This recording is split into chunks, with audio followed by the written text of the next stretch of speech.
Coucou, je suis Elisa Gorins et je suis avec Thierry Bedossa. Coucou. Qui est vétérinaire et président d'AVA, de l'association AVA. Moi, je suis directrice générale d'AVA. Et on a décidé de lancer notre chaîne YouTube qui va donc s'appeler Tandem. On a décidé de l'appeler comme ça parce que Thierry dit tout le temps que tous les deux, on forme un tandem. Et en fait, l'idée, c'est de partager avec vous tout ce qu'on fait pour les animaux, pour l'association AVA, mais pas seulement, parce qu'on fait tout le temps plein de choses. Et on a envie de vous montrer tout ce qu'on fait concrètement. Il y a beaucoup de choses à faire pour les animaux. On peut pas tous les sauver, on peut pas tout faire. Mais à nous deux, hélas, mais à nous deux, on fait quand même pas mal de choses. Et en tout cas, on apporte notre pierre à l'édifice. Et c'est ça qu'on veut vous montrer, donc on espère que ça vous plaira. Et aujourd'hui on rentre déjà dans le vif du sujet avec cette première vidéo, puisque on est en route en direction de la SPA, le refuge SPA d'Ivry-l'Évêque. Qu'est-ce qu'on va y faire?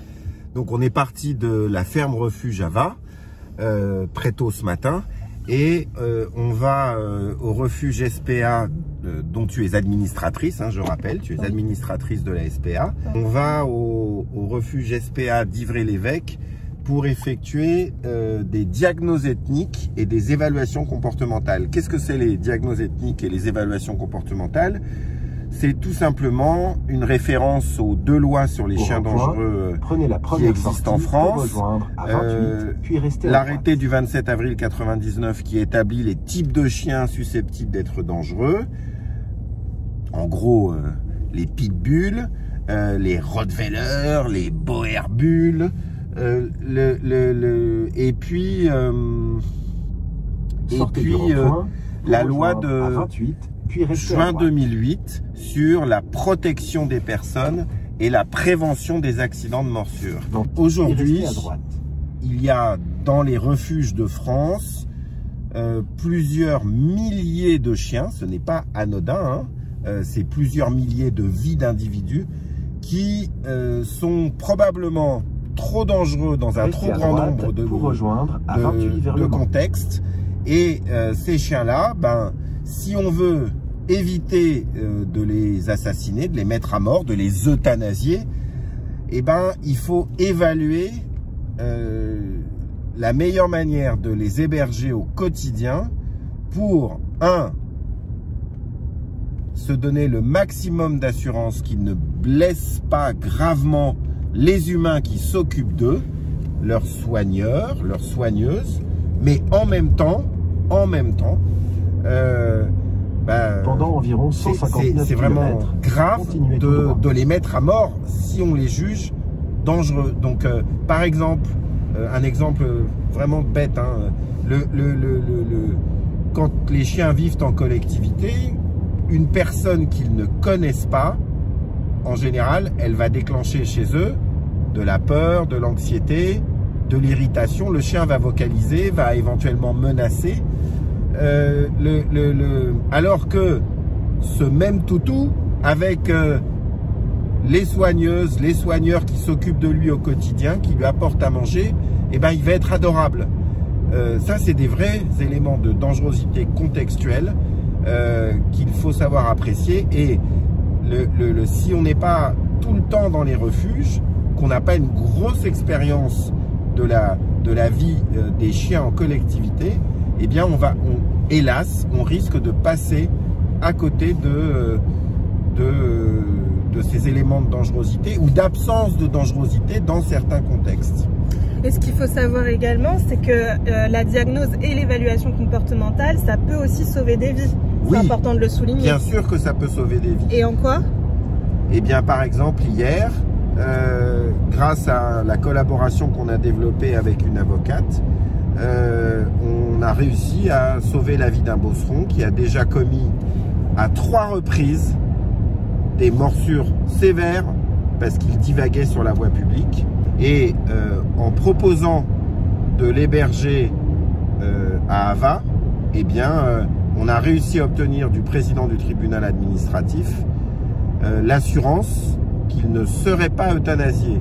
Mais c'est aussi parce que ce chien-là, dans le contexte d'AVA, tu as pu lui faire une évaluation comportementale, qui est en fait une deuxième évaluation comportementale, parce qu'il en avait déjà eu une première. Il en avait déjà eu deux. En fait. Il avait eu une première évaluation comportementale en 2020, une deuxième en 2023. Mes consoeurs qui avaient pratiqué ces évaluations l'avaient évalué pour l'une en niveau 3, pour l'autre en niveau 4 sur 4 de dangerosité potentielle. Moi, je l'ai évalué en niveau 1. Pourquoi? Parce qu'en fait, j'ai fait mon évaluation en l'observant, en l'observant si amical, et j'ai plein de vidéos qui l'attestent, avec les soigneuses qui s'occupent de lui, en l'observant si anxieux, si apeuré face à moi, en l'observant en train de me menacer, et donc il a vraiment des éléments de dangerosité contextuelle, ce toutou. Et ce qui veut dire que dans certains contextes, il peut être dangereux. Il est dangereux. Mais dans d'autres, non. Il ne l'est pas. Et au refuge AVA, sa dangerosité potentielle, elle est circonscrite. Exactement. Et ce type d'expertise, hélas, n'est pas assez détenu par la SPA en interne. Et c'est pour ça que là, on est vraiment dans une démarche d'aide. Donc on va vous partager cette journée à la SPA d'Ivry-l'Évêque. Bonjour. Il va être mon assistant pour l'évaluation de la réactivité des chiens qu'il faut que j'évalue vis-à-vis des autres chiens. Okay.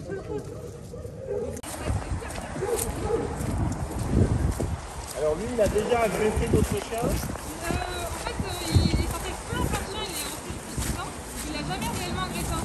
Okay. Lâche, lâche, lâche, lâche, lâche, lâche, lâche, lâche, lâche, lâche, lâche. Ok.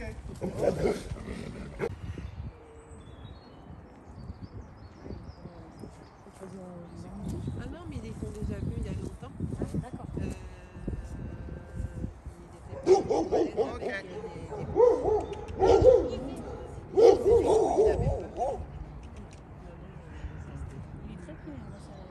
Moi j'ai fini avec lui. L'objectif, c'est qu'il soit adopté par l'adoptant qui veut l'adopter. Ok. C'est-à-dire que ce chien, objectivement, il est réactif, il est dangereux. S'il ne portait pas la muselière, je me serais fait mordre. Mais une fois qu'il est en familiarité, je vois bien que tout va bien. Donc.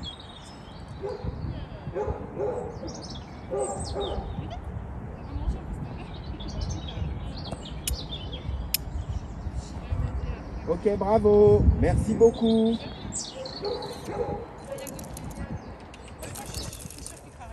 Oui, mais bon. On va pas prendre de risques.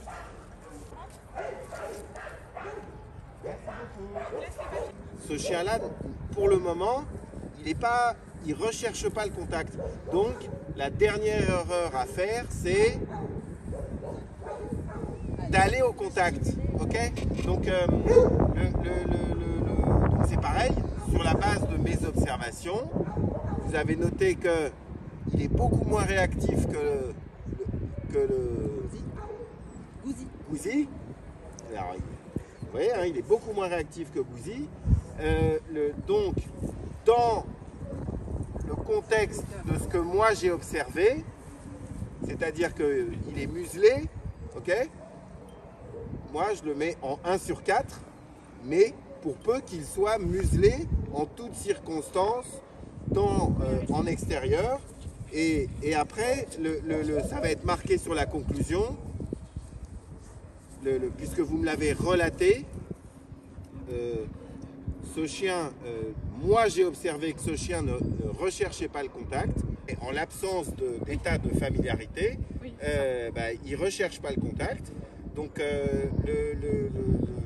donc ça va bien être marqué que puisque les accidents de morsure sont survenus lors de contact, il faut bien que l'adoptant potentiel soit conscient qu'il faut que ce chien soit en familiarité, ce qui nécessite du temps, oui. Et il faut que l'adoptant potentiel soit bien conscient qu'il ne doit jamais forcer le contact et l'interaction avec ce chien. C'est tout. Ok? Là, vous voyez avec vous, il est content. Allez-y, caressez-le, il vous connaît. Oui. Ok. Alors regardez, vous voyez, il se fige un peu. Recommencez à le caresser. Arrêtez.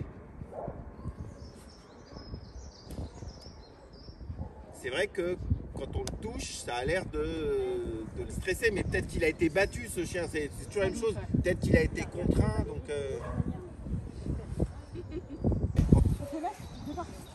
Oui, enfin, sauf s'il est capable de sauter tout seul, mais c'est juste pour que je vois... Oui, oui, bien sûr, c'est vous qui le connaissez, c'est vous le chef. Ok, asseyez-vous à côté de moi. Voilà, très bien. Attention, il peut agresser. On y va? Bravo, bravo pour ce que vous faites. Vous avez vu comment ça l'a tendu? Bravo. Bah, mon Paxo, bah voilà, t'es très courageux ce Paxo.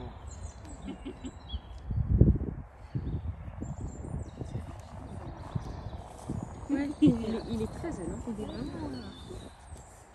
Tu vas voir Nawak. Je rentre? Oui, merci beaucoup. C'est-à-dire que je pense que ce chien souffre de l'enfermement, tout simplement. Et le chien, il faut le placer quoi, il faut qu'il quitte le box, l'enfermement. Beau Paxo, beau Paxo, beau Paxo. Il est génial ce chien. C'est bien Beethoven? Est-ce qu'il est bien? Il est touchant ce chien. Mais oui. Allez Paxo, viens. Allez, viens Paxo. Oh là là là là là là. Allez.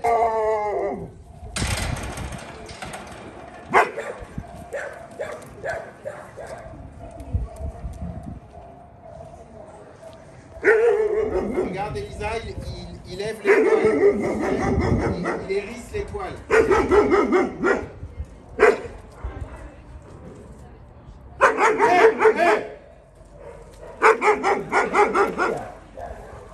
Ok.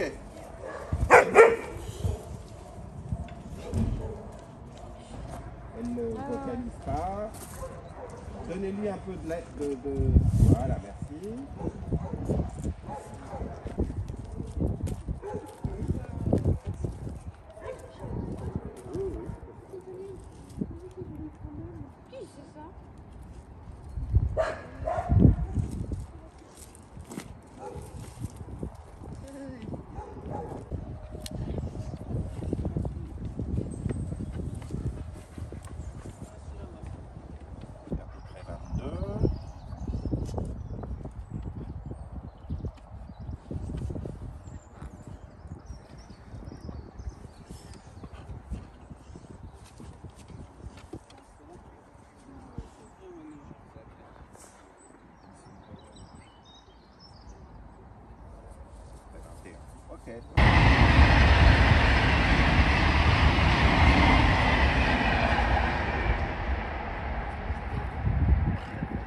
Donc en fait, les seuls envers lesquels elle a été agressive, c'est les vétérinaires.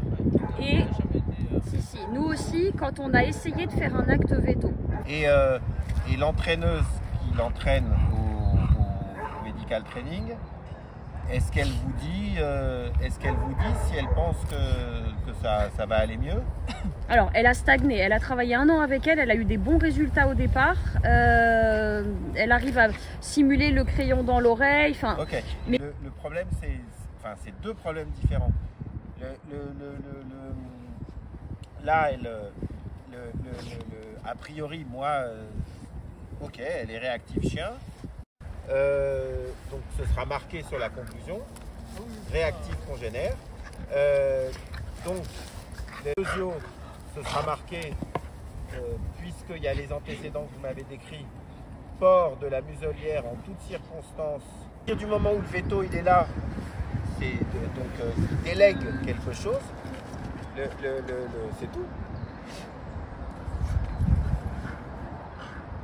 Puisqu'il est là, donc il n'y a pas de problème. Merci,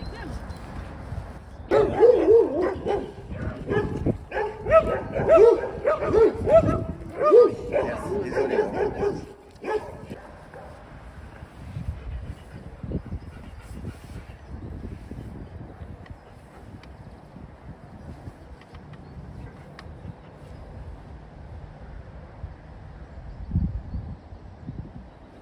adorable. Il est adorable, ouais, on est d'accord. C'est pour ça que je l'ai emmené sans muselier.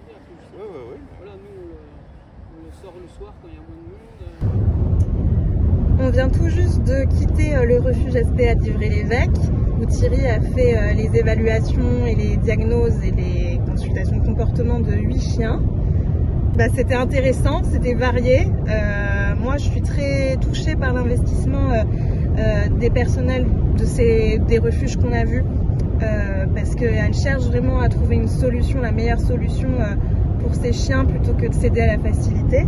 Ouais, ça c'est vraiment le niveau d'implication de toutes les soigneuses et des dirigeants de refuge que nous avons rencontrés. Il est extrême, hein. Bravo à la SPA, vraiment bravo. Ces personnes font tout leur possible pour donner la meilleure vie possible à 8 chiens, puisque nous avons fait 8 consultations, qui ont été jugés par des confrères et des consoeurs à des niveaux élevés de dangerosité. Moi, j'ai une approche un peu différente, c'est-à-dire que je tiens compte des contextes. Donc, à partir du moment où un chien a mordu, c'est évident que, puisqu'il a mordu une fois, il y a une dangerosité qui est incontestable. Mais ces 8 chiens sur lesquels on m'a demandé mon avis, dans les contextes dans lesquels je les ai observés, donc clairement, moi je n'ai pas vu de dangerosité avérée dans les contextes dans lesquels j'ai pu les observer. Il y en a un qui était muselé, attaché, et que évidemment j'ai bien fait de pas faire démuseler, parce que quand je me suis approché de lui, il m'a agressé. Donc c'est probablement un chien qui a été entraîné à l'attaque-défense, c'est probablement un chien qui n'aime pas les hommes,